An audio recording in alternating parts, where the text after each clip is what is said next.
Hi, my name is Jordan Lynch, and this is the 7th and final video in the revised Source Control with Xcode series. In this video, I'd like to introduce you to GitHub Desktop, the free desktop client for managing your GitHub projects. With GitHub Desktop, you can better manage your local Xcode projects and make sure that you have them all up to date with your remote repositories on GitHub. So if this is something you want to learn, then keep watching. I love getting your feedback, so tap the thumbs up button if you enjoyed this video and leave a comment below. Make sure you subscribe to the video and ring that bell to get notifications of new videos. And if you want to support my work, you can buy me a coffee. There are many Git and GitHub desktop applications, and I'll show you a couple more at the end of this video. But since we've been using GitHub and GitHub Desktop is free, this might be a good starting point for you. For ease of use and setup, I recommend that you first log in to your GitHub account.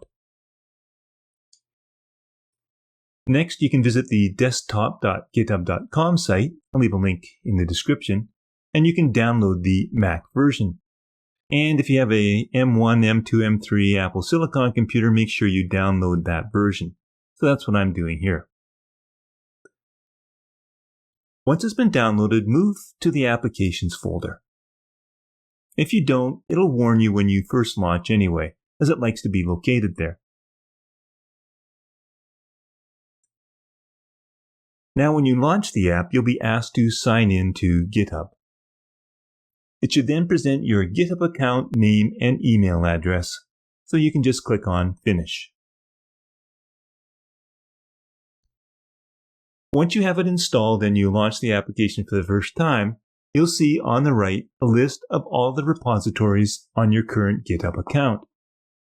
And if you want to clone one of those, you simply have to locate it. I want to clone and add the custom ratings app that I've been working on. And this will clone a brand new version. I'll show you how you can add an existing repository on your desktop shortly. So first, let's search for custom ratings. Then I'll click on the clone button. And by default, GitHub Desktop will clone all projects to a GitHub folder in your Documents directory. So you can choose another one if you like, but I'm going to leave it at the default. And then once cloned, you're taken to the Changes tab, and it's displaying 3 buttons. The middle one is Show in Finder. And if I click on it, it opens a Finder window and shows you that the project folder is there in your Documents directory, in that GitHub's folder. Back in GitHub Desktop, if I click on the View in GitHub button, it'll open GitHub and go directly to that repository, just like it does in Xcode. Notice that there are 2 branches shown here. I want to see what it's been done when we've cloned it, so I need to open the project in Xcode. So if I return to GitHub Desktop, notice that the first button, in my case, says Open in Sublime Text, which was at one point my default text editor. However, since I'm working with Xcode almost exclusively with my Git projects, I want to change that to Open in Xcode instead. So I can tap on the Preferences link and it'll open the Settings screen and go directly to the Integration section, where I can switch the external editor to Xcode if I like. Now, if you didn't click on this or you forgot, you can always get to the settings screen by the GitHub menu and choosing the settings menu, and then get directly to the integrations tab from there. Well, now that it says open in Xcode, I can click on that button and that clone project will open so that I can work on it. And you'll notice that it's only cloned the main branch. And remember, there were 2, and I'll get to that shortly. But first, let's switch back to GitHub Desktop. I'm going to make sure that the current branch is showing main. If I select it, I can see that there are other branches at the origin, which is our remote branch, and that's the development branch. So if I tap on it, it will now pull that down to my clone. Back in the drop-down menu, you can see that they are now both local here in the GitHub Desktop, and the development branch is the current branch. If I bring back Xcode, you'll see that indeed it has been updated there as well. It's key to know that when you're working in GitHub Desktop, any changes you make to the Git repository will be reflected immediately in any applications that are also accessing that same repository. And Xcode just happens to be one of them. If I check the history for this development branch in Xcode, I can see the list of changes or commits. And we can double click on one of those commits and see the changes made in a diff file. Well, I can do the same thing on GitHub Desktop. When I click on a commit in the history for that branch, it displays a list of files that were changed. And when I click on one of those files, it presents a diff beside it. This is a very quick way to see what has changed in any file in a commit very quickly. At any time, if the remote repository has been updated, you can always choose Fetch Origin, and that'll update your repository. And remember, it will be updated for Xcode as well. So for example, I'm going to open the repository in GitHub again, and I'm going to switch to the development branch. And what I want to do is edit the README file. So I'm just going to add an extra line here. And then I'm going to commit that change and use the default message that GitHub is recommending for this commit. If I switch back to GitHub Desktop, I can fetch the origin. And when I do that, I see that there are changes, and this is reflected in this above the 3 buttons. So let me pull those changes into our current local cloned repository. And I can view this now in the Finder, and there's that README file here. And the preview is showing me that updated line in the file. Well, GitHub Desktop is great at tracking all of your projects, so let's add another one. At the top of the project navigator, where your current project name is, you can tap on that selection triangle and choose the Add Clone a Repository. Or you could also choose from the File menu to clone the repository. Here you have 3 tabs to select from. As I don't have a GitHub Enterprise account, I'll only show you the first and the third tabs. On the first tab, the github.com tab, you see all of your repositories. And there are 3 different icons. The lock icon is one that's indicating that it's a private repository of yours. This public icon here is one that's indicating that others besides you will be able to clone. And the third is showing a forked repository that you have on your account. Let's first clone a private repository by searching for one. So let's try Art Generator. And when I clone it, it'll clone it to my chosen location, which is that GitHub folder. Now, if I tap on the icon left of that repo name, because it's always going to show the current one, we will see the list of all of the projects. And I see that I just have those 2 that I've cloned now. Well, let's see what happens if I try and clone a forked repository. So let's add a new repository. And within my list of repositories on my GitHub account, I'm going to search for charts. And I'll see that there's this Swift charts example, which is a forked repository. I can tell because of that icon. Once it's been cloned, you're presented with a second dialog asking you, what do you want to do? Well, if you make changes on that branch, well, what would you like to do? Well, the first is to contribute to the parent project, which will essentially link this repo back to this case to Jordy Bruin's repo, and any issues you create or pull requests will be sent to that parent repo. Now, if you want to keep this local and then perform your pull requests via GitHub itself, you can choose for my own purposes, and all pull requests and issues will be directed to that local repo. I'm going to choose the first. And now, as you see, when you choose Open in GitHub, it opens Jordy's repo and not mine. Well, if you're not interested in forking and working on someone else's open source project, you can clone it to work on it and modify it and keep it to yourself. Just make sure that you check out the README files so that you're not violating any copyright and other agreements that the developer may have. For example, I'm going to visit Paul Hudson's GitHub repository, and he goes by 2straws.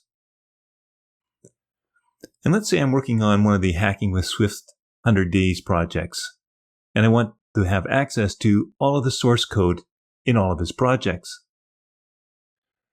Well, notice that there is a folder for the classic and the SwiftUI content. So that's all of his projects for both of the 100 Days of Swift or 100 Days of SwiftUI. And we can see that he's made them available on his site, and it was updated 3 weeks ago. And I believe he's actively working on updates at this time of this video, so it'd be nice to have these and continually fetch changes if there are updates. Well, I don't want to fork this because I'm not making any updates to his code, but I do want to have them all as references, so I want to clone this entire folder. So I'm going to copy the URL, then I'll choose to add and clone, but this time I'm going to go to the URL tab and paste in that URL, and then tap on the clone button. If I show this in the Finder now, I can find that entire repo listing all of his projects. Perfect. And if I view on GitHub, I see that I'm now pointing to the 2straws repo. These files are not in my repository. They are Paul's. If I try to use the push command to push this up to my repository, I get this dialog asking me if I really want to fork it instead. I won't, so I'm just going to cancel. Now, one final way you can add repositories to your list, whether they be your repositories or someone else's, is even easier. I recommend that you clone other people's projects regularly so that you can learn from their coding style. So here I am back in Paul Hudson or 2straws list of repos, and there's this Mac OS app that I'm interested in, and it's called Control Room. So what I can do is tap on the code button and choose the Open in Desktop option. And that's exactly the same as pasting in the URL as we did previously. And then I'll choose Clone. This works just as well with your own projects. And if I go to the navigation sidebar now, you'll see that there's a new section that indicates that this is where I have cloned repos that are not my GitHub account. They are grouped by user, and in this case, I only have one. Well, let's say that you already have a cloned version of a repository somewhere on your computer, but it's not showing in the list of repositories that GitHub Desktop is managing. For example, I've been keeping all of my YouTube video projects in a separate folder on my computer, along with my scripts and assets used for the video. Each one contains a starter and a completed project, and my completed projects are all on GitHub. Well, I don't want to clone another one of these to that document's GitHub folder. I want to keep it in the original location. And if I want to add one of those projects to my GitHub Desktop list, I have a couple ways of doing this. I can use that same Add button to add an existing repository. And then I click on the Choose button, a Finder window opens that allows me to find that project. Let's add this one on bottom sheets and detents. So I'll click on Open. And this puts the path in the local path field where I can click on the Add Repository and it gets added to my list without doing an extra clone. But it gets even better than this. That was a couple of unnecessary extra steps. Let me bring up a Finder window then and find another one of those repos that I've already cloned. So once I've found the one that I want, all I have to do is to drag it onto the sidebar and it'll add it to my list. It doesn't move it to my default folder, it simply keeps it where it was and makes sure that GitHub Desktop is aware of that location. Now I see in this case that the GitHub version is ahead of this one that I have stored. So what I can do is I can pull from the origin to update that project. Now, if for some reason a project gets deleted, what do you do and what happens? So first, let me quickly add a new app that I'm working on called Timer Rep Manager. And I'm going to use the Open in Desktop option to clone it to my local GitHub folder. And if I show in Finder after adding it, I see that it's there in that GitHub folder in my Documents directory. Well, now that it's been added, let me just delete it from this file location. And immediately, GitHub Desktop will recognize that, and it gives us 3 different options.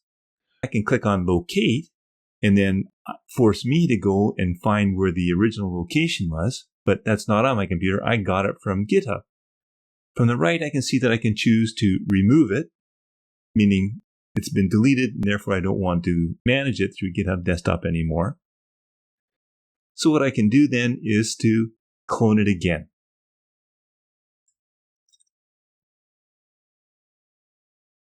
Now you did see that there was a remove option.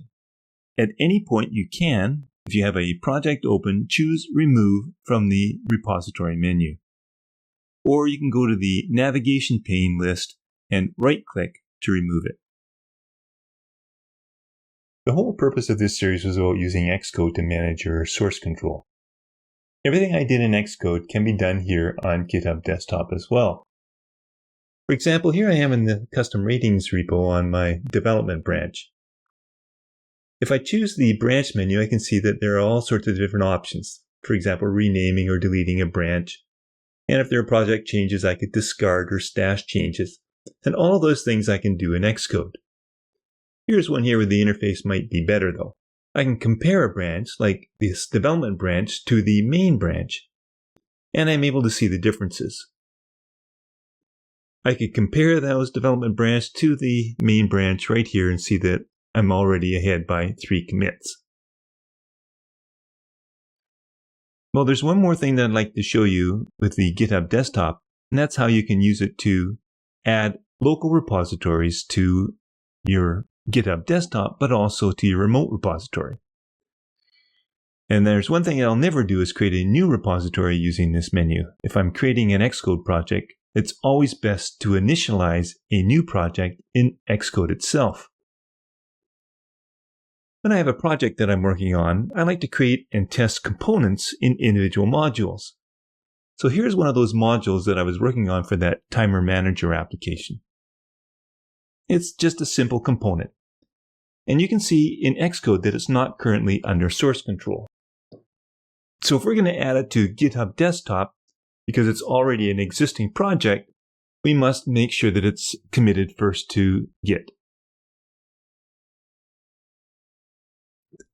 Well, in the previous videos in this series, we managed the entire process entirely within Xcode.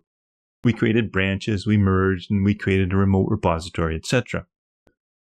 Well, now that this has been placed under source control, I can drag that into the sidebar for GitHub Desktop and do all of that work there as well.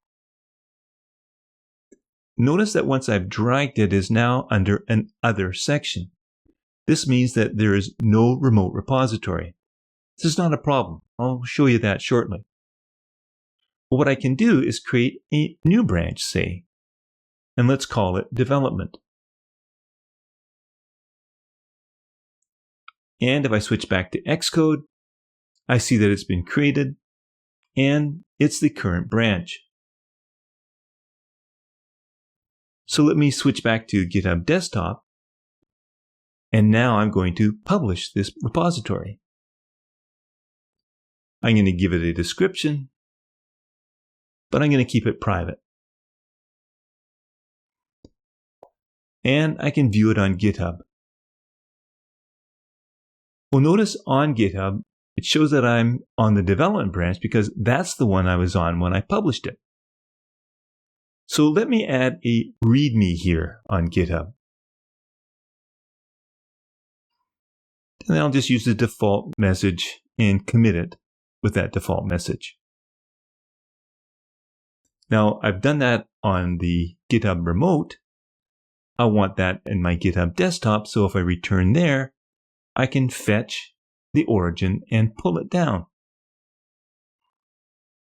And then if I reveal it in the Finder, I can see that that README is there now. Well, let me switch to the main branch now because I hadn't published that yet. And if I publish it, I can go back to GitHub and see that there are now 2 branches there. But the default branch is the development branch because that was the one I published first. And I'll fix that in a minute. So let me switch to the main branch, and I see that there's no README there because I had failed to merge changes from the development branch into the main branch. So let's go back to GitHub Desktop. And I'm going to make sure that I'm on the development branch. And I'll show in Finder. And I'm going to open the README file, and I'm going to make another edit in my Markdown editor. And I'm going to save that change. Back in GitHub Desktop, it's recognized that there's a change and it's showing it. So I'm going to use this window in the bottom left here where it allows me to leave a message and commit. And once that's done, I'm going to push that commit back up to GitHub itself for my remote.